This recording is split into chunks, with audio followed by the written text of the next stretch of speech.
السلام علیکم ورحمۃ اللہ وبرکاتہ۔ سورۃ توبہ آیت نمبر 2۔ نحمدہ ونصلی علی رسولہ الکریم، اما بعد فاعوذ باللہ من الشیطان الرجیم۔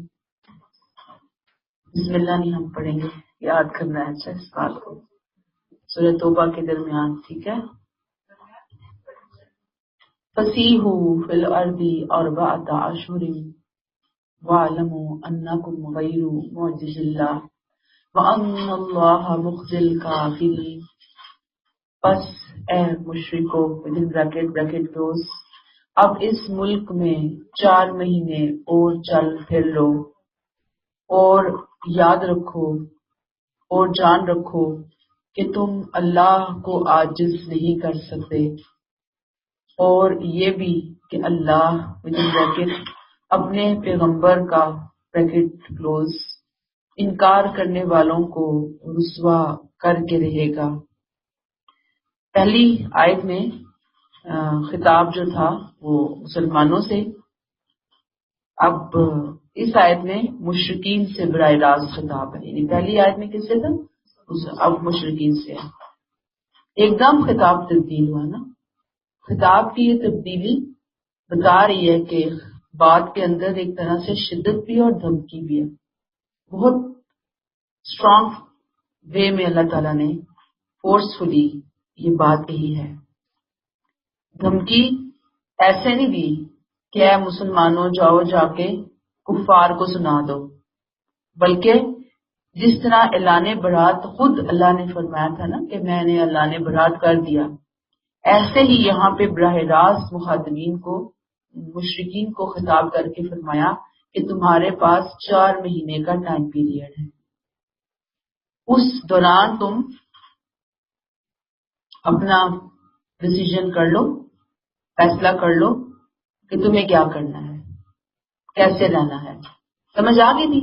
میں نے 3 آپشنز بتائی تھی آپ کو، کون کون سی تھی 3 آپشنز؟ یا اسلام لے آئے، یا جلا وطنی ہے، یا پھر قتل ہے۔ جی ٹھیک۔ اب آپ دیکھیں کہ اگر آپ کو یاد ہو، حضرت نوح علیہ السلام کو جب کشتی تیار کرنے کا حکم ملا تھا، تو وہ جو کشتی تیار کرنے کا پورا ٹائم پیریڈ تھا، اصل میں یہ ان کی قوم کے لیے مہلت تھی جو اللہ تعالیٰ نے ان کو دی تھی۔ ایسے ہی حضرت صالح علیہ السلام کے بارے میں آتا ہے کہ انہوں نے بھی جب اونٹنی آئی ہے تو انہوں نے بھی کہا کہ اس کو مارنا نہیں، انہوں نے مار دیا۔ تو انہوں نے کہا 3 دن ہے تمہارے پاس، 3 دن کا الٹیمیٹم دیا تھا۔ یہاں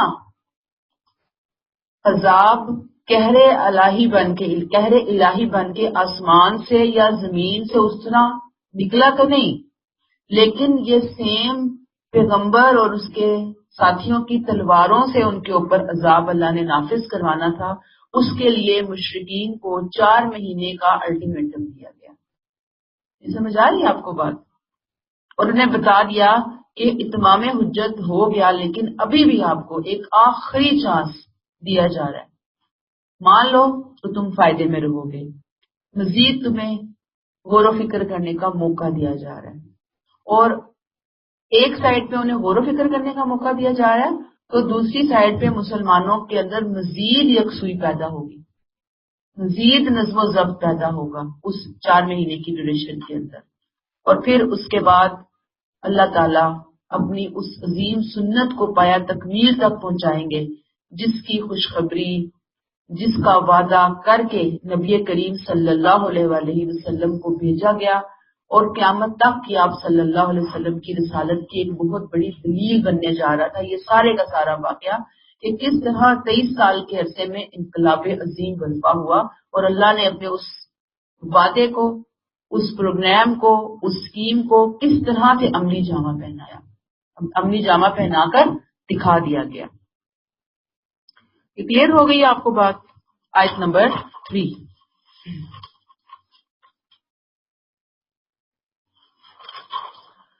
وَأَذَانٌ مِّنَ اللَّهِ وَرَسُولِهِ إِلَى النَّاسِ within bracket پھر حج کا موقع آئے تو اس سرزمین کے بریکٹ کلوز سب لوگوں تک پہنچانے کے لیے بڑے حج کے دن اللہ اور اس کے رسول کی طرف سے اعلان عام کر دیا جائے کہ اللہ مشرکوں سے بری ذمہ ہے اور اس کا رسول بھی۔ اب بھی اگر تم توبہ کر لو تو یہ تمہارے لیے بہتر ہے، اگر تم منہ پھیرو گے تو خوب سمجھ لو کہ تم اللہ سے بھاگ نہیں سکتے۔ within bracket اے پیغمبر بریکٹ کلوز انکار کرنے والوں کو سخت سزا کی خبر پہنچا دو۔ اذان من اللہ، اذان اعلان عام، اطلاع عام، پبلک نوٹس، ان معنوں میں آتا ہے آذان کا لفظ۔ یہاں آذان خاص اعلان ہے، اہم اعلان ہے، بہت ہی اہم اعلان ہے جو دیا جا رہا ہے، سب کو بتایا جا رہا ہے، سب کو بتا دیں۔ اس کا بیک گراؤنڈ کیا ہے کہ 9 ہجری میں مسلمانوں کو پہلی مرتبہ باقاعدہ حج کی سعادت نصیب ہوئی تھی۔ یہ 9 ہجری کا جو حج ہے یہ حضرت ابو بکر صدیق رضی اللہ تعالیٰ عنہ کی قیادت میں ہوا تھا۔ اس سے پہلے مسلمانوں کو صرف عمرے کے 2-3 مواقع ملے تھے، جسے ہم حج اصغر بھی بولتے ہیں، یعنی چھوٹا حج عمرہ۔ 8 ہجری میں فتح مکہ کے بعد پہلا حج ہوا، یعنی 8 ہجری میں پہلا حج مسلمانوں نے کیا تھا فتح مکہ کے بعد، اور وہ ہوا تھا قدیم طریقے کے اوپر، یعنی اسلام کے مطابق نہیں ہوا تھا، کیا مسلمانوں نے تھا لیکن اس میں کوئی امینڈمنٹ نہیں ہوئی تھی۔ اس کی وجہ کہ وہی اسلام کا مزاج کہ یک قلم کوئی بھی حکم نافذ نہیں کیا جاتا، تدریجاً اس چیز کو امپلیمنٹ کیا جاتا ہے۔ اس کے بعد 9 ہجری میں حضرت علی نے ان کے حکم پر آپ صلی اللہ علیہ وسلم نے بتا بھیجا تھا، تو انہوں نے وہاں پہ جا کر یہ اعلان پڑھ کر سنایا تھا، صرف اعلان کروایا گیا تھا۔ کہتے ہیں کہ یہ آیات جو ہے نا اس موقع پہ نازل نہیں ہوئی تھی، آیات صلح حدیبیہ کے بعد جو معاہدہ انہوں نے ختم کیا اس سے کچھ ٹائم پہلے نازل ہو چکی تھی، بتایا جا رہا تھا کہ اب یہ ہونے والا ہے، یہ ہوگا۔ تو صلح حدیبیہ کے جب وہ معاہدہ منسوخ ہوا ہے، ختم کیا مسلمانوں نے، اس سے پہلے آیات نازل ہو چکی تھی۔ اعلان فتح مکہ کے موقع کے اوپر اس کے بعد حج ہوا، اور پھر اعلان باقاعدہ کب ہوا ہے؟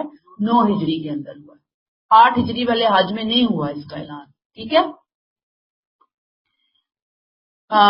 یہ جو مسلمانوں نے 8 ہجری میں حج کیا تھا نا، اس میں یہ آتا ہے کہ مسلمانوں نے اپنے طریقے پہ رسومات ادا کی تھی، یعنی کہ اس میں شرک وغیرہ اور یہ چیزیں نہیں تھی جیسے اللہ کا حکم تھا، اور مشرکین نے اپنے طریقے پر حج کیا تھا۔ اور اس سال بھی یعنی کہ جو 9 ہجری کا حج ہے اس میں بھی یہی کچھ ہوا، لیکن وہاں پر پھر حضرت علی نے یہاں پہ بالکل کلیئر کٹ بتا دیا کہ اب اس کے بعد ان کے پاس کوئی گنجائش باقی نہیں رہی۔ اس کے بعد اگلے سال یعنی 10 ہجری میں خالص اسلامی طریقے سے حج ہوا، یعنی 8 ہجری میں حج پہلا ہوا مسلمانوں کی طرف سے۔ حج تو پہلے بھی تھا، آپ کو میں بتا رہی ہوں نا، ابراہیم علیہ السلام سے حج تھا، مسلمان بھی کرتے تھے مشرک بھی۔ 8 ہجری میں پراپر باقاعدہ حج کے لیے مسلمان گئے، پھر 9 ہجری میں بھی ہوا، مکس حج تھا، 10 میں پھر باقاعدہ خالص طریقے سے ہوا۔ یہ جو 10 ہجری والا حج ہے اسی کو ہی حجت الوداع بولتے ہیں، حجت الوداع۔ آپ صلی اللہ علیہ وسلم نے صرف اسی ایک حج میں شرکت فرمائی، اسی کو حج اکبر بھی کہتے ہیں، اور حج ہوتا ہی حج اکبر ہے۔ عمرہ حج اصغر ہوتا ہے اور حج اکبر ہوتا ہے۔ یہ عربوں کے ہاں ایک ٹرم تھی کہ عمرے کے لیے حج اصغر اور حج کے لیے حج اکبر کی ٹرم وہ استعمال کرتے تھے۔ کیا ہے یہاں پہ دوبارہ دیکھیے آیت کو، پھر حج کا موقع آئے تو اس سرزمین کے بریکٹ کو سب لوگوں تک پہنچانے کے لیے بڑے حج کے دن اللہ اور اس کے رسول کی طرف سے اعلان عام کر دیا جائے۔ اعلان عام کیا ہے؟ ان اللہ بری من المشرکین ورسولہ، کہ اللہ مشرکوں سے بری الذمہ ہے اور اس کا رسول بھی۔ مطلب 4 ماہ گزرنے کے بعد پھر اللہ اور اس کے رسول کا تم سے کوئی تعلق واسطہ نہیں رہے گا، تمہاری داروگیر شروع کر دی جائے گی۔ لہذا جن تک اعلان عام پہنچانا مقصود ہے ان کے لیے حج کے دن کا انتظار کیا جائے۔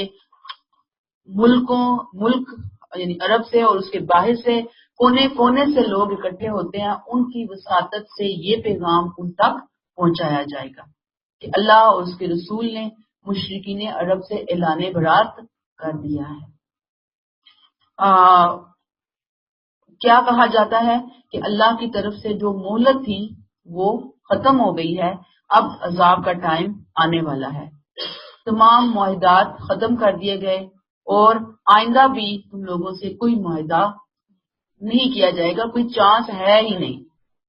اس میں ضمناً اس بات کی بھی، یہ جو حکم تھا اس میں یہ اشارہ تھا اور یہ خوشخبری تھی کہ ایسا موقع آئے گا کہ مسلمان حج کریں گے، یعنی حج کی خوشخبری ایک ہڈن میسج تھا، اور منکرین پر ایسا غلبہ پا لیں گے کہ وہ حج کے موقع پر اس طرح کا اعلان بھی کر سکیں گے۔ دیکھیں نا، غلبہ تھا تو انہوں نے اعلان کیا نا، ٹھیک ہے نا۔ اگر 9 ذی الحج تک غلبہ نہ ہوا ہوتا تو اعلان بھی نہ ہوتا۔ یعنی اس کے اندر آیات تو کہیں آئی ہیں صلح حدیبیہ، یعنی کہ حج جو 8 ذی الحج تک یہ آ گئی ہیں آیات، ٹھیک ہے۔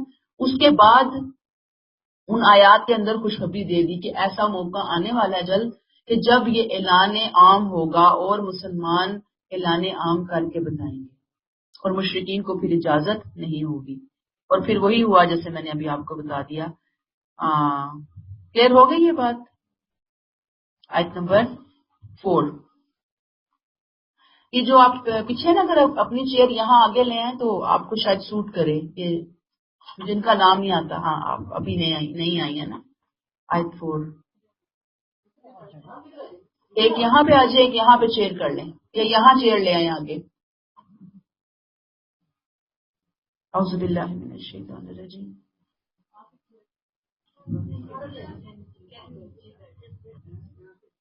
الا الذین عاہدتم من المشرکین، البتہ وہ مشرکین ودن بریکٹ اس اعلان برات سے مستثنا ہیں، بریکٹ کلوز، جن سے تم نے معاہدہ کیا اور انہوں نے اس معاہدے کو پورا کرنے میں تمہارے ساتھ کوئی کمی نہیں کی، نہ تمہارے خلاف کسی کی مدد کی، سو ان کا معاہدہ ان کی مدت تک پورا کرو، اس لیے کہ اللہ ان لوگوں کو پسند کرتا ہے بریکٹ جو بد عہدی سے بریکٹ کلوز بچنے والے ہوں۔ کون مشرکین اس اعلان عام سے مستثنا ہوں گے؟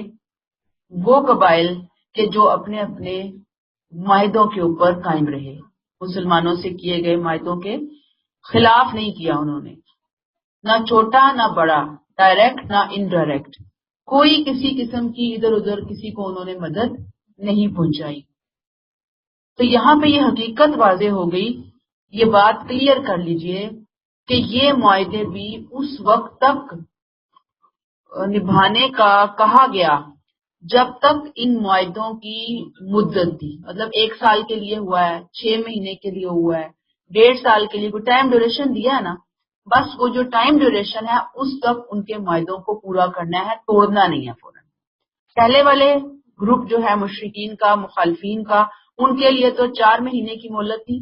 دوسرے گروپ کے جو مخالفین نہیں تھے لیکن تھے مشرک، لیکن تھے ان کے ساتھ ایگریمنٹ، تو اس کے لیے پھر کیا ہو گیا کہ اجازت دے دی گئی کہ بھئی جب تک آپ کا ایگریمنٹ پورا نہیں ہوتا اس وقت تک آپ ان کے ساتھ تعلقات رکھیں گے، لیکن جیسے ہی وہ ٹائم ڈیوریشن اوور ہوگا معاہدہ خود بخود کینسل ہو جائے گا، ختم ہو جائے گا، اور آگے پھر کوئی نیا معاہدہ نہیں کیا جائے گا، کیونکہ اللہ اور اس کے رسول کی طرف سے اعلان برات ہو چکا ہے۔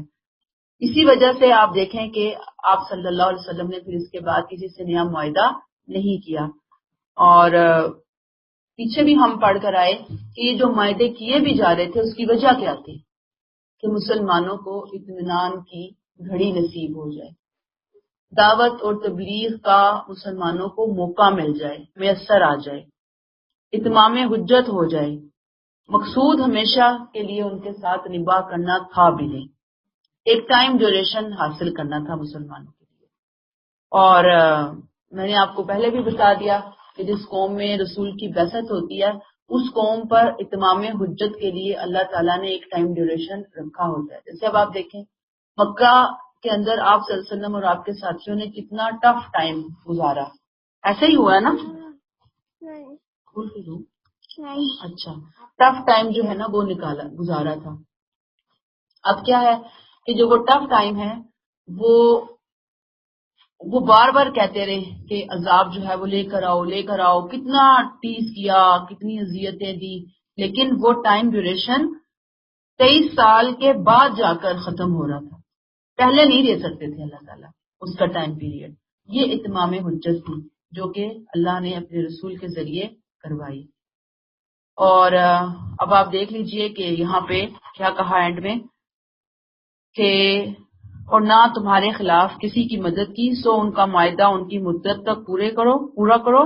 کیوں پورا کرو؟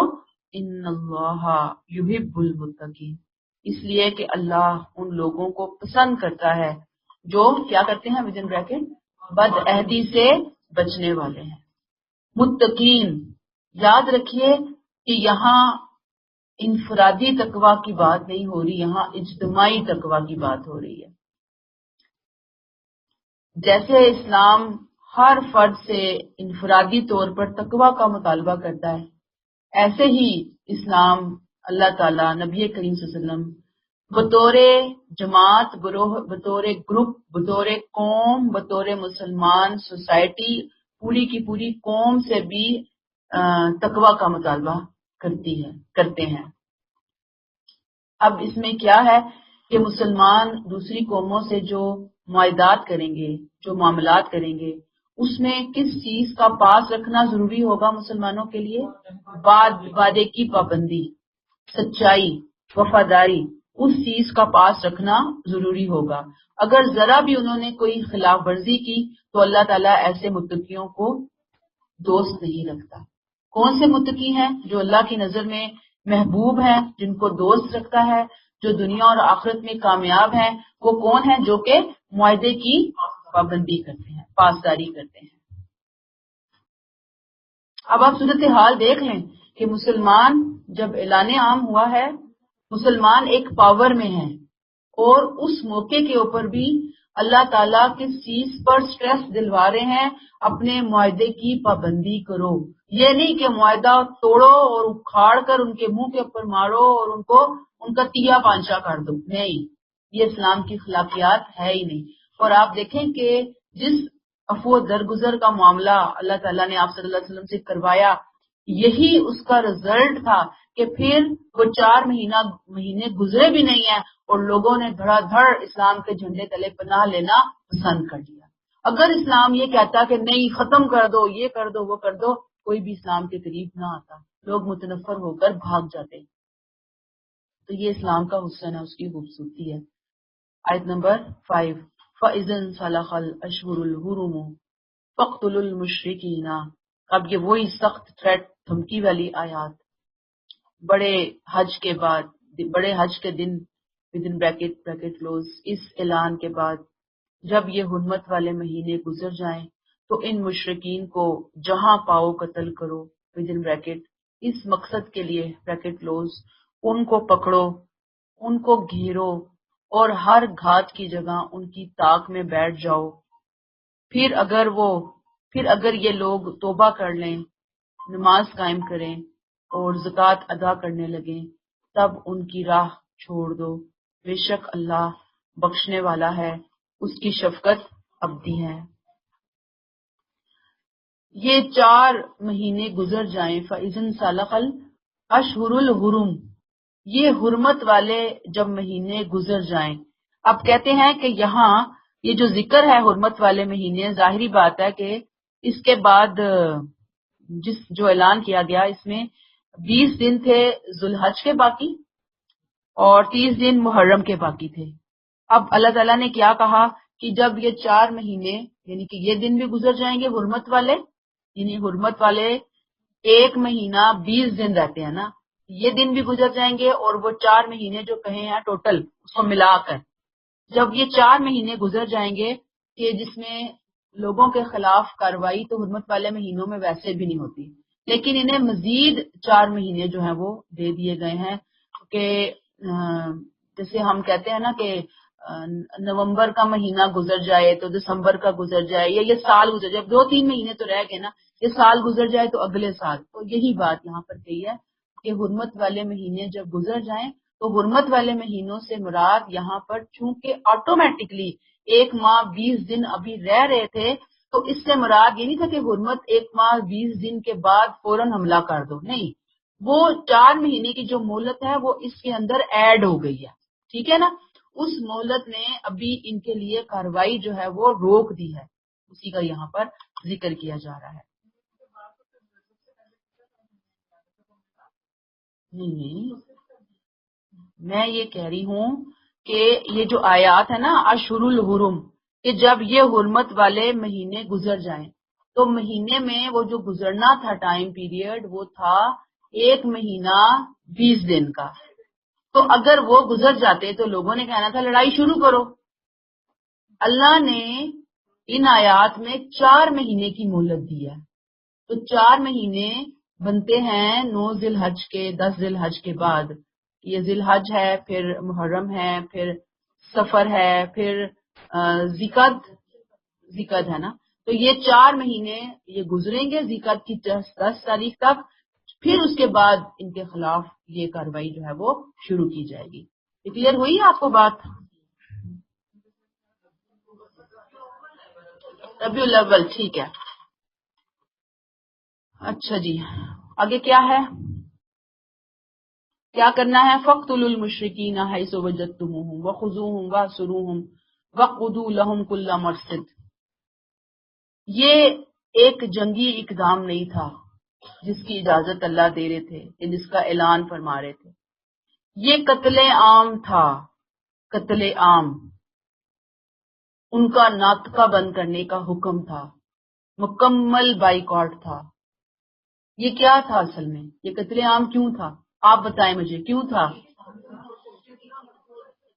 اتمام حجت کے بعد اللہ کی سنت جیسے پچھلے انبیاء کرام کے حوالے سے دنیا میں آئی، قہر الہی اللہ کا آیا، ایسے ہی یہاں پر رسول کی تکذیب کے خلاف، آپ صلی اللہ علیہ وسلم کے جو خلاف وہ تکذیب کر رہے تھے اس کے خلاف یہ جنگی کارروائی تھی، جنگی اقدام اس طرح کا تھا کہ قتل عام کر دیا جائے گا، ان مشرکین کا چھوڑا نہیں جائے گا۔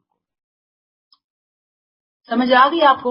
دیکھیں نا کتنی سخت آیات ہے نا، فَاقْتُلُوا حَيْثُ وَجَدتُّمُوهُمْ وَخُذُوهُمْ وَاحْصُرُوهُمْ وَاقْعُدُوا لَهُمْ، یعنی کہ جس طرح کسی کو گھیر گھار کے پکڑا نہیں جاتا، جیسے کوئی شیر آپ نے قابو میں کرنا ہو تو چاروں طرف سے لوگ وہ کھڑے ہو جاتے ہیں، جال لے کر، کوئی ڈنڈا لے کر، کوئی اور ہتھیار لے کر کے ہر طرف سے ان کو گھیرے میں لیا جائے گا۔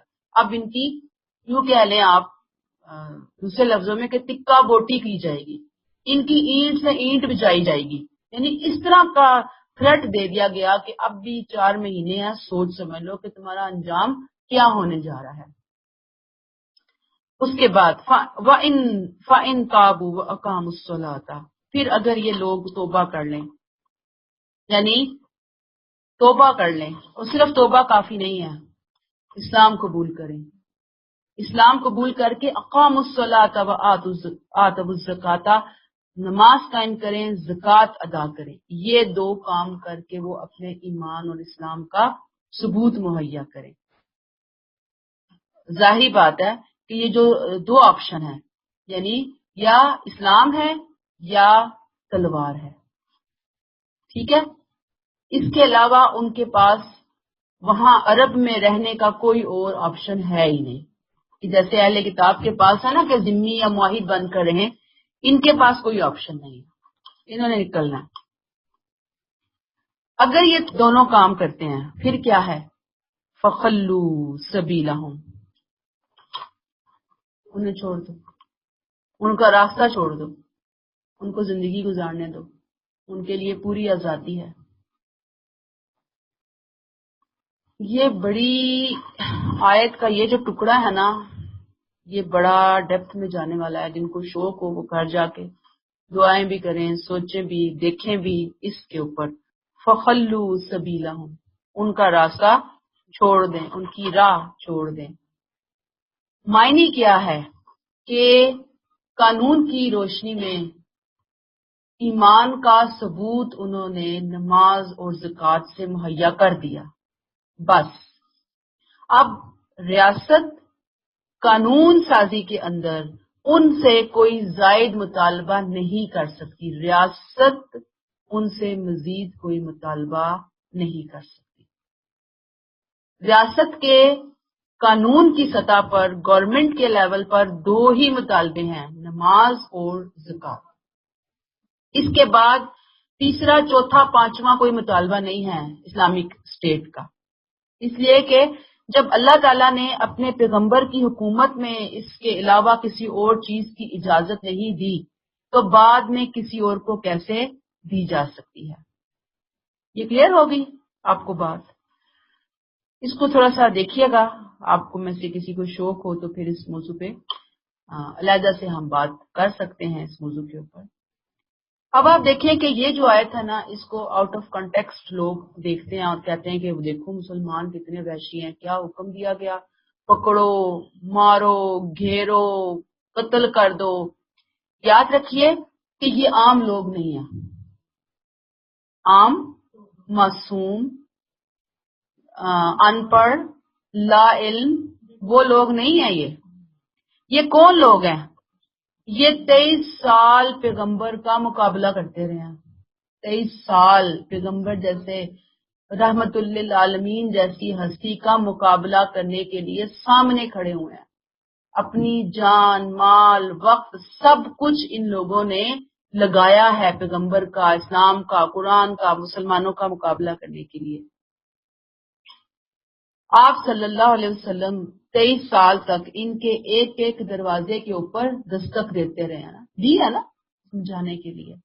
قرآن آیا ان کی زبان میں، معجزے دکھائے، اس لوگوں نے اسلام بھی قبول کیا، لیکن اتنے اہتمام کے باوجود بھی یہ وہ لوگ تھے کہ جگانے کے باوجود نہیں جاگے تو مردوں سے بھی بدتر تھے۔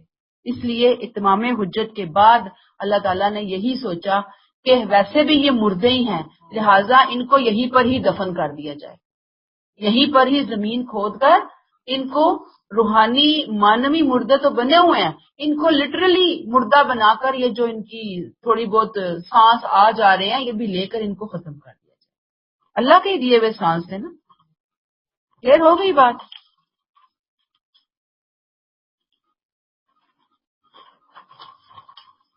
آیت 6، وَإِنْ أَحَدٌ مِّنَ الْمُشْرِكِينَ اسْتَجَارَكَ فَأَجِرْهُ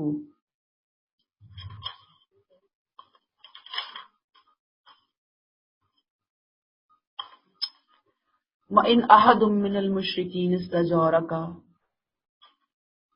اگر ودر بریکٹس اس داروگیر کے موقع پر، بریکٹ کلوز،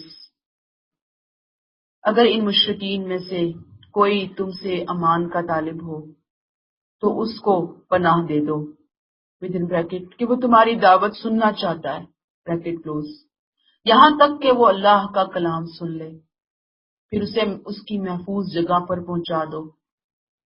یہ اس لیے کہ یہ ایسے لوگ ہیں جو خدا کی باتوں کو، بریکٹ کلوز، نہیں جانتے۔ مین دین ابراہیمی کے پیروکار ہیں، کتاب اور شریعت بہت زمانوں سے ان کے درمیان نہیں آئی۔ لا یعلمون، قوم لا یعلمون، لا یعلمون پھر کس چیز سے ہیں؟ یعنی کہ دنیاوی علم نہیں رکھتے، یہ دین اور شریعت سے واقف نہیں ہے، یہ نبوت اور رسالت سے صحیح طور پر واقف نہیں ہے، اس لیے یہ تھوڑے رعایت کے مستحق ہیں۔ یہ اگر چاہتے ہیں کہ انہیں بات سمجھ نہیں آئی، جیسے یہ سخت سزا نافذ ہوئی نا، اب سخت سزا کے نفاذ کے بعد، اعلان عام کے بعد یہ چاہیں کہ ہمیں اصل میں سمجھ ہی نہیں آئی اسلام کی، اگر کوئی یہ کہتا ہے، اگر کوئی مزید تمہیں کہتا ہے کہ ہمیں تھوڑا سا سمجھنے کا موقع دو، کوئی سمجھنا چاہتا ہے، تو اے نبی صلی اللہ علیہ وسلم آپ انہیں سمجھنے کی مہلت دیں۔ کیسے دیں؟ حتی یسمع کلام اللہ، اتنی مہلت دیں، ایسا پلیٹ فارم ان کو مہیا کریں، ایسی تربیت کا بندوبست کریں کہ یہ اللہ کا کلام قرآن سنیں، سن کر اگر انہیں سمجھ آ گیا تو بس پھر کیا کرنا ہے؟ یہ نہیں کہ ان سے پوچھا کہ جب آپ سمجھانے بیٹھے کہ ہاں سمجھ آیا، اچھا ان کو وہ کہیں کہ ہاں سمجھ نہیں آیا، فوراً پکڑ کے مارنا شروع کر دو۔ نہیں، سمجھ آیا نہیں آیا، آپ نے اچھے طریقے سے سمجھانے کا بندوبست کرنا ہے، تربیت کا بندوبست کرنا ہے۔ اس میں جو مین چیز ہے وہ قرآن ہے، قرآن بتانا ہے ان کو، سنانا ہے ان کو، سمجھانا ہے ان کو۔ اچھا، اب جب قرآن سمجھا دیا اس کے بعد کیا ہے؟ فوراً ہی جواب نہ مانگو ان سے کہ ہاں بولو، اسلام قبول کرتے ہو یا اڑائیں تمہاری گردن؟ نو، ان کو وہاں سے ان کی حفاظت کی جگہ جہاں پہ یہ اپنے آپ کو محفوظ سمجھتے ہیں وہاں پہ پہنچاؤ، وہاں پہ جا کر پھر یہ اعلان کریں کہ ہاں ہم مسلمان ہوئے ہیں یا ہم مسلمان نہیں ہوئے۔ حالانکہ آپ دیکھیں، میں نے آپ کو بتایا کہ یہ مسلمانوں کے لیے بہت خطرناک بھی تھی نا بات، کہ جب آپ ان کو بلا رہے ہیں، سکھا رہے ہیں، وہ ادھر مسلمانوں کو ہی شہید کر کے بھاگ جائیں، یا وہ جائیں تو وہاں سے ہی فرار ہونے کی کوئی کوشش کریں، اس طرح سے کچھ بھی وہ معاملہ کر سکتے تھے۔ تو اب آپ دیکھ لیجئے کہ اللہ تعالیٰ نے اللہ تعالیٰ کا جو اخلاق، اللہ تعالیٰ کا نے جو اخلاق سکھایا بندوں کو، وہ کیسا اخلاق ہے، زبردست، کہ خطرناک ہے تو ہوتا رہے۔ دعوت و تبلیغ کرنی ہے نا، دعوت و تبلیغ کرنی ہے، اللہ کا پیغام دوسروں کو آخری درجے میں جا کر پہنچانا ہے۔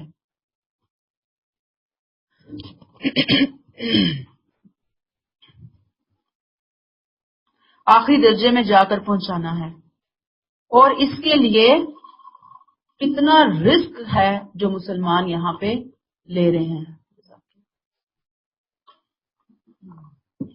رسک لے رہے ہیں مسلمان، کہ وہ جاسوسی بھی کر سکتے ہیں مسلمانوں کی، دشمنوں سے بھی مل سکتے ہیں، کچھ بھی کر سکتے ہیں نا، یعنی آپ اپنے گھر میں ان کو بلا کر سمجھا رہے ہیں اور پھر ان کو واپس ان کے جگہ ٹھکانے پہ چھوڑ کر آ رہے ہیں۔ لیکن اللہ کا کلام پہنچانا کتنا ضروری ہے، یہ چیز، یہ پوائنٹ ہے یہاں پہ سمجھنے والا، یہ پوائنٹ ہے سمجھنے والا کہ ان کو مہلت دی جا رہی ہے۔ حالانکہ 4 مہینے کی مہلت دے دی گئی تھی، ان کو یہ کہا جا سکتا تھا کہ بھئی 23 سال سے قرآن نازل ہو رہا ہے، بتایا جا رہا ہے، پہلے نہیں سمجھے، اب آخری ٹائم پہ جب جان نکالنے کے حوالے سے احکامات آئے ہیں تو فوراً تم نے آ کے بہانے بازیاں کرنا شروع کر دی کہ ہمیں تو پتہ نہیں ہے، ہمیں بتا دو، سمجھا دو۔ اللہ تعالیٰ نے کیا کہا؟ نہیں، کوئی مانگ رہا ہے اجازت، مہلت دو، پورا بندوبست کر کے دو، بتاؤ، سمجھاؤ۔ مسلمان ہی بتائیں گے نا، جا کر وہی سمجھائیں گے، یہاں تک کہ یسمع کلام اللہ، اللہ کا کلام سن لے، ثم ابلغہ مأمنہ، پھر اس کو اس کی محفوظ جگہ پر پہنچا دو۔ یہ اس لیے ہے کہ یہ قوم نہیں جانتے، دین اور شریعت کو نہیں جانتے، نبوت اور رسالت کو نہیں جانتے۔ شاید آخری موقع ان کے کان کھول دے، آخری کوئی بات ان کے دل پہ اثر کر جائے۔ لیکن آج آپ دیکھ لیجئے کہ ہم مسلمان دوسروں کو کتنا لیٹ ڈاؤن کرتے ہیں، کتنے فتوے لگاتے ہیں، ہر وقت ہم تیار ہوتے ہیں ذرا سی باتوں کے اوپر، یہ نہیں سوچتے کہ شاید یہ اب آ جائے، اب 23 سال کے بعد آنے والے ہیں کچھ لوگ اس سائٹ کے اوپر۔ اللہ نے کہا کہ کچھ لوگ بھی بہت قیمتی ہیں، اسلام میں اپنا راستہ بند نہیں کرنا، دروازہ بند نہیں کرنا، اسے کھلا رکھنا ہے۔ لیکن ہم ایسا نہیں کرتے، اور دین پڑھنے پڑھانے والوں کی تو حالات ہی بہت زیادہ ہے کہ جیسے دین پڑھتے ہیں تو ہمیں فوراً معاشرے میں لوگوں کی خرابیاں نظر آنا شروع ہو جاتی ہیں، اور بس ہم کرٹیسائز کرتے ہیں، یہ نہیں دیکھتے کہ کبھی ہم بھی تو نہیں جیسے تھے، ہم لوگوں کو سپیس دینے کے لیے تیار نہیں ہوتے، اور ہم فتوی بازی جو ہے وہ دینا شروع کر دیتے ہیں۔ تو یہاں پہ بتا دیں کہ سوچنے کی بات یہاں پر آ کر یہ ہوتی ہے کہ میں نے اور آپ نے اور ہم سب نے اپنا کتنا فرض ادا کیا، کتنی محنت کی ہے، کتنی ایفرٹ کی ہے، کتنی جان ماری ہے، کتنا مال لگایا ہے۔ ہماری ایفرٹس، ہمارے معاملات تو آٹے میں نمک سے بھی کم ہوتے ہیں، ہم یہ کام کر رہے ہوتے ہیں، نہیں کرتے۔ لہذا جب کسی کی برائی دیکھیں تو یہی سوچیں کہ اس کو پتہ نہیں ہے کہ انہم ذالکا بانہم قوم لا یعلمون، کہ یہ وہ لوگ ہیں جن کو علم نہیں ہے۔ اللہ تو ان کو ہمیں علم دینے کا ذریعہ بنا دے، ہمیں ان تک بات پہنچانے کا ذریعہ بنا دے، اللہ ان لوگوں کو سمجھ عطا فرما دے۔ اور آپ دیکھ لیں کہ اللہ تعالیٰ کا انداز کیا ہے کہ بس اگر کوئی سمجھنا چاہتا ہے تو آخری ٹائم پہ بھی وہ سمجھ سکتا ہے، جیسے حضرت یونس علیہ السلام کی قوم سمجھی تھی نا بالکل آخری ٹائم کے اوپر۔ آیت نمبر 7، کیف یکون للمشرکین عہد عند اللہ، ودن بریکٹ اے رسول کے ساتھیوں بریکٹ کلوز، ان مشرکین کے کسی عہد کی ذمہ داری اللہ اور اس کے رسول پر کس طرح باقی رہ سکتی ہے؟ ہاں البتہ جن لوگوں سے تم نے مسجد حرام ودن بریکٹ حدیبیہ بریکٹ کلوز کے پاس معاہدہ کیا تھا، تو جب تک وہ تمہارے ساتھ سیدھے رہیں تم بھی ان کے ساتھ سیدھے رہو، اس لیے کہ اللہ ان لوگوں کو پسند کرتا ہے ودن بریکٹ جو بد عہدی سے بچنے والے ہوں۔ یہاں سے پھر خطاب مسلمانوں کی طرف جو ان مشرکین کے لیے مزید مہلت کے خواہاں تھے، کیونکہ انہیں صاف نظر آ رہا تھا کہ اب اعلان آ گیا ہے 4 مہینے کی مہلت کا، انہیں لازماً اپنے عزیزوں رشتہ داروں کے دوست احباب کے خلاف، جو زمانہ جاہلیت کے دوست احباب ہیں، ان کے خلاف تلواریں سونتنی پڑیں گی، تلواریں نکالنی پڑیں گی۔ اور پھر آپ دیکھیے کہ اب یہ چونکہ مسلمان ضعیف الایمان تھے، قدرتی طور پر ان کی یہ آزمائش کا موقع اللہ تعالیٰ نے کریٹ کر دیا، لہٰذا یہاں پہ کہا کہ آگے جو کچھ فرمایا جا رہا ہے یہ انہی کمزور ایمان کے مسلمانوں کو سامنے رکھ کر، ان کی ذہنی کیفیت کو سامنے رکھ کر فرمایا جا رہا ہے کہ اے رسول کے ساتھیوں، ان مشرکین کے کسی عہد کی ذمہ داری اللہ اور اس کے رسول پر کس طرح باقی رہ سکتی ہے، جن کی حالت یہ ہے۔ ہاں البتہ جن لوگوں سے تم نے مسجد حرام کے پاس معاہدہ کیا تھا۔ اب آپ دیکھیں کہ ان مشرکین سے کسی عہد و پیمان کی ذمہ داری اللہ اور رسول پر کس طرح سے قائم رہ سکتی ہے، جن کا حال یہ ہے، جن کا حال کیا ہے کہ اگر ان کا تم پر بس چلے تو وہ تمہیں نہیں چھوڑیں گے، نہ کسی رشتہ داری کا خیال کریں گے، نہ کسی دوستی کا خیال کریں گے، نہ کسی اور عہد کا خیال کریں گے، وہ صرف تمہیں باتوں سے خوش کرنا چاہتے ہیں۔ ان کے دل تمہارے خلاف بغض سے بھرے ہوئے ہیں، حسد سے بھرے ہوئے ہیں، غصے سے کھول رہے ہیں، ان کی اکثریت بد عہدوں پر مشتمل ہے۔ اور پھر آپ دیکھیے الا الذین عاہدتم، جن سے تم نے عہد کیا۔ یہ عہد اگر کسی معاہدے کے لیے ہو سکتا ہے تو وہ صلح حدیبیہ کا ہی معاہدہ ہے، صلح حدیبیہ کا تم نے جن سے معاہدہ کیا تھا۔ ہجرت کے بعد ظاہری بات ہے نبی کریم صلی اللہ علیہ وسلم نے جتنے معاہدے بھی مشرکین کے ساتھ کیے تھے ان میں سے مسجد حرام کی طرف نسبت کر کے کوئی بھی معاہدہ اس تعارف کا محتاج نہیں تھا، یعنی کہ ایسا کوئی معاہدہ نہیں تھا کہ جس کی نسبت مسجد حرام کے ساتھ جڑی جائے۔ یہ وہی معاہدہ تھا کہ جو حدیبیہ کے مقام پر بالکل مکہ کے قریب پہنچ گئے تھے نا عمرے کے لیے مسلمان، تو وہاں پر جا کر یہ معاہدہ ہوا تھا جس کی نسبت مسجد حرام کے ساتھ کی جا رہی ہے۔ اور کہا گیا کہ اس معاہدے کی حرمت تھی بہت زیادہ کہ اس کو وہاں پر، چونکہ اس کہنا چاہیے کہ حرم کے قرب و جوار میں وہ معاہدہ ہوا تھا، اس لیے حرم کی نسبت سے وہ معاہدہ پورا کیے جانے کے لائق تھا، ٹھیک ہے نا۔ اب آپ کیا ہے آگے دیکھیں، اس کو پھر دوبارہ دیکھتے ہیں آ کر، فَمَسْتَقَامُوا لَكُمْ فَاسْتَقِیمُوا لَهُمْ، تو جب تک وہ تمہارے ساتھ سیدھے رہیں تم بھی ان کے ساتھ سیدھے رہو۔ ایسے معاہدوں کی جن کی خلاف ورزی نہیں ہوئی وہ باقی رہیں گے. لیکن اب معاہدہ حدیبیہ چونکہ 10 سال کے لیے کیا گیا تھا، لہٰذا اس سلسلہ کلام کو روک کر بتایا گیا کہ یہ معاہدہ بھی اس وقت تک باقی رہے گا جب تک قریش اس کو باقی رکھیں گے. یعنی 10 سال رکھتے ہیں، یہ بھی ٹوٹا نہیں ہے، یہ اس وقت کی بات ہوئی ہے. 10 سال قائم رکھتے ہیں، 10 سال رہے گا، اور اگر اس سے پہلے یہ توڑیں گے تو تم بھی توڑو گے، اگرچہ اس معاہدے کی حرمت ہے کیونکہ وہ حرم کے قرب و جوار کے اندر کیا گیا ہے. کیونکہ تعلقات آپ کو پتہ ہے نا یک طرفہ قائم نہیں رہتے، دو فریق مل کر ان تعلقات کو لے کر چلتے ہیں. اسی لیے اسلام تو میں یہ حکم دیتا ہے، اللہ تعالیٰ ایسے لوگوں کو پسند کرتا ہے جو بد عہدی سے بچنے والے ہوں. گویا یہاں پہ اعلان برات کے دلائل ڈسکس کیے جا رہے ہیں، وجوہات کہ کیوں اعلان برات کیا گیا، ان لوگوں کا رویہ کیا ہے، ان کا کردار کیا ہے. اللہ نے تو ہمیشہ عہد کی پاسداری کو فوقیت دی ہے. مسلمانوں نے عہد کی پاسداری کی کوشش بھی کی. حدیبیہ کے معاہدے کے اندر بھی یہی ہوا، مسلمانوں نے وہ معاہدہ نہیں توڑا، انہوں نے خود وہ معاہدہ پہلے توڑا. جب انہوں نے توڑا تو اللہ تعالیٰ نے بھی کہا کہ بس ٹھیک ہے، اب تم بھی اس معاملے کو ختم کر سکتے ہو. بہرحال کہتے ہیں کہ اس وقت 3 قبائل ایسے تھے جن سے مسلمانوں کا مستقل معاہدہ امن تھا، اس میں بنو کنانا، بنو خزاع اور بنو زمرہ وغیرہ تھے. لہٰذا کہا گیا کہ اس وقت تک معاہدہ دوستی جاری رکھا جائے جب تک کہ ان کی طرف سے اس کو نہ توڑا جائے.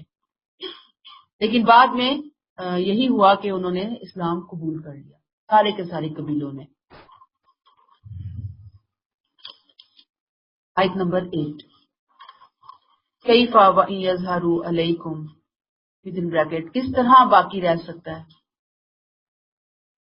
مگر ان کے سوا دوسرے مشرکین سے کوئی نیا معاہدہ کیسے ہو سکتا ہے بریکٹ کلوز، جبکہ ان کا حال یہ ہے کہ اگر وہ تم پر قابو پا جائیں تو تمہارے معاملے میں کسی قرابت کا لحاظ نہ کریں اور نہ کسی عہد کا.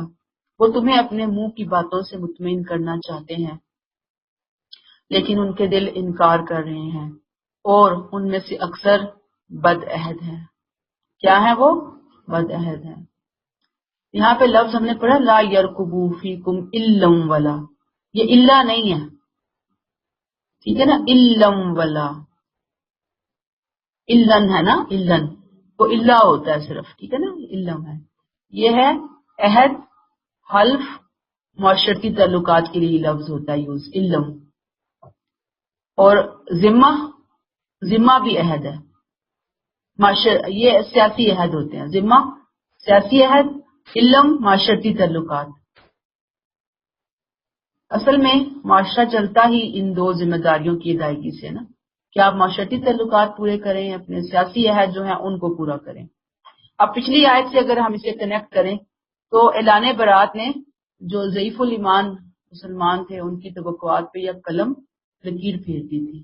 اب انہوں نے دیکھا کہ وقت قریب آ رہا ہے کہ اپنے جو رشتہ دار ہیں ان کے خلاف تلوار اٹھانی پڑے گی، تو اب ان کو پریشانی ہو رہی تھی، دل میں ظاہر پتہ ہے کہ کھلبلی مچی ہوئی تھی کہ کیا ہوگا، کیسے ہوگا. لہٰذا انہی لوگوں کو سامنے رکھ کر اللہ تعالیٰ نے یہاں پر کہا کہ بھلا ان لوگوں سے اللہ اور اس کے رسول کا عہد کس طرح سے برقرار رہ سکتا ہے، کس اصول پر اللہ کی اور ان کی کوئی ان کا ورکنگ ریلیشن شپ کیسے چل سکتا ہے. یعنی معاہدات کی شکل میں ورکنگ ریلیشن شپ اللہ اور رسول کا کیسے چل سکتا ہے. ان لوگوں کا کیا ہے، ان لوگوں کا مسئلہ کیا ہے، ان لوگوں کا ایشو، جن کا حال یہ ہے کہ اگر وہ تم پہ کوئی زور پا لیں، یعنی انہیں موقع مل جائے، کہیں زور چل جائے، تو نہ وہ رشتہ داری کا پاس کریں گے نہ وہ عہد کا پاس کریں گے. وہ تمہیں خوش کرنا چاہتے ہیں. یہ کلیئر ہو گئی. وہ تم سے چکنی چپڑی باتیں کر رہے ہیں، زبانی ہمدردی، نمائش، تمہیں بیوقوف بنانے کی کوشش کر رہے ہیں، حالانکہ ان کے دلوں کے اندر سخت جو ہے نا بغض بھرا ہوا ہے. یردونکم بافواہہم، وہ اپنے منہ کی باتوں سے تمہیں مطمئن کرنا چاہتے ہیں. وتابى قلوبہم، ان کے دل انکار کر رہے ہیں. ان کے دلوں کی حالت کیا ہے؟ وہ تمہارا انکار کر رہے ہیں.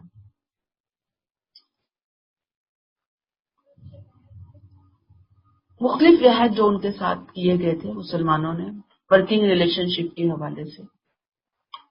وہ اکثرهم فاسقون، اور ان کی اکثریت کیا ہے؟ فاسق، بالکل جھوٹے، عہد شکن، غدار، بے وفا. وہ اکثرهم فاسقون، یہ جو فاسقون کا لفظ آیا ہے نا، یہ آیا ہے پیچھے ہم نے پڑھا نا متقین، اللہ متقین کو پسند کرتا ہے. وہاں پہ ہم نے متقین کا لفظ پڑھا عہد کی پاسداری کرنے والے. یہاں پہ اس کا اپوزٹ ہے فاسقون، جو یہاں پہ آئے گا بد عہد ہیں، قومی حیثیت سے بد عہد ہیں. اللہ تعالیٰ کہتے ہیں کہ ان کی اکثریت بد عہد لوگوں پر مشتمل ہے، غدار ہیں، ان کے پاس عہد کا پاس نہیں ہے. کلیئر ہو گیا آپ کو معاملہ؟ جی ہاں، بیک گراؤنڈ ہے نا پورا، اس آیت کا پورا بیک گراؤنڈ ہے. جب میں یہی تو کہتی ہوں کہ بیک گراؤنڈ کو سمجھنا، پھر اس کے ساتھ تھوڑا سا تعارف حاصل ہونا قرآن کا، یہ بہت ضروری ہے. ورنہ تو میں نے کہا نا کہ لوگ برین واشنگ کر کے کہاں سے کہاں پہنچا دیں ہمیں. آیت نمبر 9، اشتروا بآیات اللہ ثمنا قلیلا، انہوں نے اللہ کی آیات کے بدلے میں نہایت حقیر قیمت قبول کر لی اور پھر اس کی راہ سے رک گئے. یقیناً بہت ہی برا ہے جو کچھ یہ کر رہے ہیں. اشتروا، میں نے آپ کو لفظ بولا تھا، یہ کس لفظ کے لیے استعمال ہوتا ہے؟ خریدنا بھی اور بیچنا بھی، دونوں کے لیے. مزید اعلان برات کی وجوہات، اللہ تعالیٰ اعلان برات کی وجوہات پر روشنی ڈال رہے ہیں کہ ان مشرکین کا معاملہ خالق اور خلق، مخلوق دونوں میں سے کسی کے ساتھ بھی سیدھا نہیں ہے، ٹھیک نہیں ہے، درست نہیں ہے. اللہ نے ان کے لیے ہدایت اتاری اب قرآن کی روشنی میں، انہوں نے اس کے مقابلے میں دنیا پرستی اختیار کی، ہدایت کی ناقدری کی، اس سے منہ موڑا، دنیا کے حقیر فائدوں کو ترجیح دی، اور انسانوں کے حوالے سے جس جس پر ان کا زور چلا بس چلا، ان کو اللہ کے راستے پر آنے سے انہوں نے پورا پورا روکا. یعنی ایک طرف اللہ کی ہدایت کا انکار کیا اور دوسری طرف خود انکار کر کے دوسروں کو بھی روکنے کا سبب بنے. انہوں نے اللہ کی آیات کے بدلے میں نہایت حقیر قیمت قبول کی اور اسے اللہ کی راہ سے رک گئے. انہم ساء ما کانوا یعملون، یقیناً بہت ہی برا ہے جو کچھ یہ کر رہے ہیں. کس عمل کو برا کہا یہاں پہ اللہ نے؟ دین دے کر دنیا خریدی. دین اور دنیا کا کمپیرزن بتایا جا رہا ہے. دین کو ہاتھ سے دیا ہے، اشتروا بآیات اللہ، اللہ کی آیات کا سودا کیا ہے. کس کے بدلے؟ ثمنن قلیلا، تھوڑی قیمت لے کر، تھوڑی دنیا لے کر اللہ کے دین کو انہوں نے بیچ ڈالا. دین چھوڑ کر جرنلائز، اہل کتاب نہیں صرف، یہ مشرکین کے ریفرنس میں آپ دیکھنے بات ہو رہی ہے. اور پھر اس کو سامنے رکھ کر اللہ نے اس وقت کے تمام ایسے لوگوں کو پوائنٹ آؤٹ کر دیا کہ جو یہ کام کر رہے تھے، ٹھیک ہے، دنیاوی فائدوں کے پیچھے بھاگ رہے تھے، مادی فائدوں کے پیچھے بھاگ رہے تھے. ان کی ترجیح اللہ، توحید، آخرت، رسالت، قرآن نہیں تھا. ان کی ترجیح کیا تھی؟ دنیا. وہ یہ سمجھتے تھے کہ اگر ہم ایمان لے آئے تو ہماری سیاست کے اندر ہمارا رول ختم ہو جائے گا، ہماری سرداری ختم ہو جائے گی، ہماری تجارتیں رک جائیں گی، ہمیں پتہ نہیں کتنا زیادہ نقصان ہو جائے گا، ہماری عزت ختم ہو جائے گی. دنیا بھر سے نذرانے آتے تھے، لوگ آتے تھے، بڑی بڑی قیمتی چیزیں گفٹ کے طور پر ان لوگوں کے لیے لے کر آتے کہ خانہ کعبہ کے متولی ہیں، تو یہ سارا کچھ ہمیں ملنا بند ہو جائے گا. لہٰذا وہ دین قبول کرنے کے لیے تیار نہیں تھے. اس کے پیچھے دنیا کی یہ چیزیں چھٹنے کا، ان سے محروم ہونے کا ایک ڈر تھا جو ان کے اندر آیا ہوا تھا، اور اسی کو وہ زبان پہ لے آتے تھے چپکے چپکے، آہستہ آہستہ یہ شیئر کرنے کے لیے. حالانکہ ہم دیکھتے ہیں کہ صحابہ جب ہجرت کر کے تشریف لائے ہیں اور مکی زندگی کے اندر آپ دیکھیں کتنی قربانیاں دی، جانی، مالی، جسمانی، روحانی، ہر طرح کی قربانیاں دی. تو کیا ایسے ہی رہا حال؟ نہیں، جیسے ہی آئے ہیں مدینہ، اللہ تعالیٰ نے ایک دم حالات پھیرنا شروع کیے. کچھ ٹائم کی وہ ان کی آزمائش ہوئی ہے. مادی اعتبار سے پھر اللہ تعالیٰ نے کتنا زیادہ ان کے لیے کرم کیا، کتنی آسانیوں کا معاملہ کیا. لہٰذا کبھی یہ نہ سوچیں کہ دین پر آنے کی وجہ سے ہماری دنیا کا نقصان ہو جائے گا۔ اگر یہ سوچ کر دین کا راستہ چھوڑ دیا نا تو ہم نے اپنا بہت بڑا نقصان کر لیا۔ یاد رکھنے کی بات یہ ہے کہ دنیا کی وجہ سے دین کا نقصان نہیں کرنا۔ ہاں، دین کی وجہ سے کچھ دنیا کا نقصان ہو بھی گیا، اللہ اسے کمپنسیٹ کر دیں گے انشاءاللہ، کیونکہ سارا معاملہ اس کے ہاتھ میں ہے نا۔ ہمارے نزدیک شاید ایک دروازہ کھلا ہوتا ہے، دو کھلے ہوتے ہیں، اللہ کے نظر میں سینکڑوں دروازے کھلے ہوتے ہیں۔ بات یہ کہ اپنا ایمان، اپنا توکل، اپنا بھروسہ اس کے اوپر ہم بڑھائیں، بہتر بنائیں۔ آیت 10 لا یرقبون فی مؤمن الا ولا ذمہ، کسی مسلمان کے مقابلے میں معاملے میں نہ انہیں کسی قرابت کا لحاظ ہے نہ عہد کا، اور وہی زیادتی کرنے والے ہیں۔ وہی پچھلی آیت ہم نے پڑھی ثمنا قلیلا وصدوا عن سبیلہ، اللہ کے معاملے میں ان کا رویہ کیا ہے، اس آیت میں آ گیا مخلوق کے ساتھ ان کے معاملے کی نوعیت کیا ہے۔ مسلمان تو ان کے معاملے میں بہت تڑپ رہے ہیں نا، رشتے داریاں، دوستیاں، نقصان پہنچ جائے گا، خطرہ ہے۔ اللہ نے کہا کہ ان کو تمہارے بارے میں نہ کسی رشتے داری کا، نہ کسی دوستی کا، کسی عہد کا کوئی پاس نہیں ہے۔ یہ لوگ اولئک هم المعتدون، حد سے بڑھنے والے ہیں، معتدون حق تلف کرنے والے ہیں، لمٹس کراس کرنے والے ہیں۔ انہوں نے یہ ظالم ہے، ایسے ظالموں کے ساتھ پھر اللہ اور اس کے رسول کا کوئی معاہدہ کیسے رہ سکتا ہے۔ آیت 11 فَإِن تَابُوا وَأَقَامُوا الصَّلَاةَ وَآتَوُا الزَّكَاةَ فَإِخْوَانُكُمْ فِي الدِّينِ، ہاں اگر یہ لوگ توبہ کر لیں، نماز قائم کریں، زکوٰۃ ادا کریں تو پھر یہ تمہارے دینی بھائی ہیں۔ ان کے لیے ہم اپنے احکام کی تفصیل کیے دے رہے ہیں جو جاننا چاہتے ہیں۔ پیچھے ہم نے یہی باتیں پڑھی، یاد ہے آپ کو ابھی، فَخَلُّوا سَبِيلَهُمْ، یہاں فَخَلُّوا سَبِيلَهُمْ کی جگہ اللہ نے کیا کہا، فَإِخْوَانُكُمْ فِي الدِّينِ، فَخَلُّوا سَبِيلَهُمْ فَإِخْوَانُكُمْ فِي الدِّينِ، دونوں باتوں کو کریں تو آپ کو بات سمجھ آ جائے گی۔ مطلب کیا ہے کہ توبہ نمبر 1 توبہ ہے نا، اس کے بعد ایمان میں آنے کے داخلے کے بعد نماز اور زکوٰۃ، یہ 2 شرائط ہیں، یعنی ایمان کا ثبوت وہ دیں گے نماز اور زکوٰۃ کے ساتھ۔ اس کے بعد قانون اور ریاست کے نقطہ نظر سے وہ مسلمان سمجھے جائیں گے، ان کو تمام مسلمانوں والے حقوق حاصل ہوں گے، اور ان کے اور باقی معاملات، مسلمانوں کے معاملات میں کوئی فرق امتیاز نہیں کیا جائے گا، ہر ایک کی ذمہ داریاں سیم ہوں گی۔ اور یہاں تو خاص طور پر یہ کہہ دیا گیا فَإِخْوَانُكُمْ فِي الدِّينِ، وہ اسلامی اعتبار سے تمہارے بھائی ہوں گے، رشتہ اخوت کے اندر، اس لڑی کے اندر وہ دوبارہ تمہارے ساتھ آ کر مل جائیں گے۔ یہ 2 کام وہ اگر کر لیتے ہیں۔ وَنُفَصِّلُ الْآيَاتِ لِقَوْمٍ يَعْلَمُونَ، ان کے لیے ہم اپنے احکام کی تفصیل کیے دے رہے ہیں جو جاننا چاہتے ہیں، جو جاننا چاہتے ہیں، سمجھنا چاہتے ہیں۔ اللہ نے اپنے احکام کھول کھول کر ان کے سامنے رکھ دیے، کوئی ڈاؤٹ ہے ہی نہیں، کوئی کنفیوژن ہے ہی نہیں، جہاں پہ اللہ کوئی سمجھانا چاہتے ہیں، بتانا چاہتے ہیں۔ اب اس کے بعد اگر کوئی مشرکین سے، مسلمانوں میں سے کوئی معاملہ کرنا چاہتا ہے تو پھر وہ اپنی رسپانسبلٹی کے اوپر معاملہ کرے۔ اللہ نے کھول کھول کر ہر حکم بیان کر دیا ہے، واضح کر دیا ہے، اور اگر کسی نے مشرکین سے کوئی امید باندھی ہے تو اس کی ذمہ داری بھی اسی پر ہوگی۔ یہاں جو بات سمجھنے کی ہے ہمارے لیے وہ اقاموا الصلاۃ وآتوا الزکاۃ۔ دیکھیں نماز اور زکوٰۃ کتنی اہم ہے مسلمان سمجھے جانے کے لیے، مسلمانوں کے لیے، لیکن اب ہمارے ہاں کہیں نماز ہے تو کہیں زکوٰۃ نہیں ہے، تو کہیں زکوٰۃ ہے تو نماز نہیں ہے۔ یہ دونوں شرائط ہیں اہم مسلمانوں کے، مسلمان سمجھے جانے کے لیے۔ آیت 12 وَإِن نَقَضُوا أَيْمَانَهُم مِّن بَعْدِ عَهْدِهِمْ وَطَعَنُوا فِي دِينِكُمْ، اگر عہد کرنے کے بعد یہ لوگ پھر اپنے قول و قرار کو توڑ ڈالیں اور تمہارے دین میں عیب لگائیں تو کفر کے ان علم برداروں سے جنگ کرو، کیونکہ اس صورت میں ان کے قول و قرار کا کوئی اعتبار نہیں رہ جائے گا۔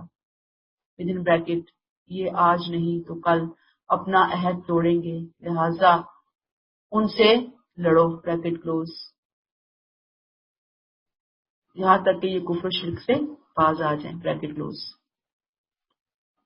وَإِن نَقَضُوا أَيْمَانَهُمْ، اگر عہد کرنے کے بعد یہ اپنا قول توڑ دیں۔ آیت 7 میں ہم پڑھ کر آئے معاہدہ حدیبیہ، عہد کی اہمیت اللہ تعالیٰ نے بتائی کہ نیا عہد نہیں ہے، اس سے مراد پرانا ہی عہد ہے۔ اگر یہ توڑ دیتے ہیں اور تمہارے دین میں عیب لگائیں تو کیا کرنا ہے تم نے؟ فَقَاتِلُوا أَئِمَّةَ الْكُفْرِ، کفر کے ان علمبرداروں سے لڑو۔ کفر کے علمبردار کون ہیں؟ مشرکین، سرداران مشرکین، عرب کے سردار پیشوا، عرب پورے کا پورا ان کے تابع تھا۔ گویا اگر یہ اسلام کی دعوت قبول کرنے کے لیے تیار نہیں ہوتے، معاہدے توڑ دیتے ہیں، تو پھر تم انہیں پاؤ گے جیسے پیچھے ہم نے پڑھا، قتل کرو گے، پکڑو گے، بیٹھو گے ان کے راستوں میں، گھات لگاؤ گے، اس طریقے سے ان کو عبرتناک طریقے سے انہیں قتل کیا جائے گا۔ اس میں مزید اب کوئی رعایت کی گنجائش باقی نہیں رہ گئی۔ قریش کے لیے یہاں پہ امام کا لفظ لایا ہے، سرغنہ آئمۃ الکفر۔ اگر ان سے لڑائی نہیں ہوگی تو پھر کس سے ہوگی بھائی؟ اسلام کے خلاف جتنے نشتر لگائے گئے ہیں، پروپیگنڈے، اشغلے، سب یہ آئمات الکفر کر رہے تھے۔ ان کو تو پہلے پکڑنا ہے، ان کو چھوڑنا نہیں ہے۔ انہم لا ایمان لہم لعلہم ینتہون، کیونکہ اس صورت میں ان کے قول و قرار کا کوئی اعتبار نہیں رہ جائے گا۔ یعنی اگر یہ کر بھی دیں گے، اگر آپ انہیں مہلت دے بھی دو گے، ان کی باتوں میں چکری چپڑی باتوں میں آ جاؤ گے، آج نہیں تو کل پھر یہ عہد توڑیں گے، پھر یہ سازشیں تیار کریں گے، پھر یہ مسلمانوں کو، اللہ کے رسول کو، اس کے دین کو نقصان پہنچانے کی کوشش کریں گے۔ لہذا تم کیا کرنا ہے کہ دیکھو انہیں پکے پکے توبہ کر کے نماز اور زکوٰۃ کی روٹین پہ آ جائیں، تو ان کو آپ نے چھوڑنا ہے، یہ کرنا پڑے گا ان کو، ادروائز ان کے لیے کوئی رعایت نہیں ہے۔ کلیئر ہوگی یہ بات؟ اب یہاں پہ چھوٹی سی بات کہ عہد کی پابندی، کمٹمنٹس کہاں ہوتی ہے ہمارے ہاں؟ تو پلیز اللہ کا واسطہ میں کہتی ہوں کہ تھوڑے سے ہم جو یہاں لوگ بیٹھے ہیں، ہم تو کم از کم اپنے عہدوں کو پورا کرنے والے بنے، اور اگر نہیں ہو پاتا تو اس کسی کو سوری کی کال کریں، اس کو وضاحت کر دیں، اس کو ٹائم پہ بتا دیں، بجائے اس کے کہ وہی بات دوسرا انتظار میں بیٹھا ہوا ہے اور ہم اس کو انتظار کروائی جا رہے ہیں۔ تو اپنے اپنے معاملات، اپنی اپنی کمٹمنٹس کو ہمیں پورا کرنا ہے۔ اور دوسری بات یہاں سے جو ہمیں پتہ چلتی ہے وہ یہ ہے کہ جب بھی آپ کسی ملک کی نیشنلٹی لیتے ہیں تو نیشنلٹی لے کر ہم ایک اوتھ اٹھاتے ہیں وہاں پر، ٹھیک ہے، کہ ہم اس ملک کے وفادار رہیں گے، پھر وفاداری کرنی بھی ہے۔ جب آپ نے اوتھ اٹھایا ہے نا تو آپ نے وفادار رہنا ہے۔ ہم یہ نہ کہیں کہ ہم فلاں معاملے میں وفادار ہوں گے اور فلاں معاملے میں ہم نہیں ہوں گے، یہ پھر بہت بڑی بد عہدی ہے، یہ غداری ہے اس اوتھ کے ساتھ۔ یا اٹھائیں نا، تو یا اٹھایا ہے تو پھر اس کو پورا کریں، فلفل کریں اس کو۔ لیکن ہم کب دل سے ہوتے ہیں؟ امریکن نیشنلٹیز پوری فیملیاں وہاں پہ رہ رہی ہوتی ہیں، اور یہاں بیٹھ کر لوگ امریکہ کے خلاف ایسے زہر اگل رہے ہوتے ہیں کہ آپ کو کس نے کہا ابھی اپنے بچوں کو وہاں رکھو، کس نے کہا پوری فیملیاں، کس نے کہا خود بھی جا کے وہاں پہ آپ رہیں۔ یعنی آپ فائدے سارے اٹھائیں، آپ وہاں کے جابز بھی لیں، آپ وہاں کی مراج سہولیات ہر چیز آپ، اور پھر آپ اس بات کو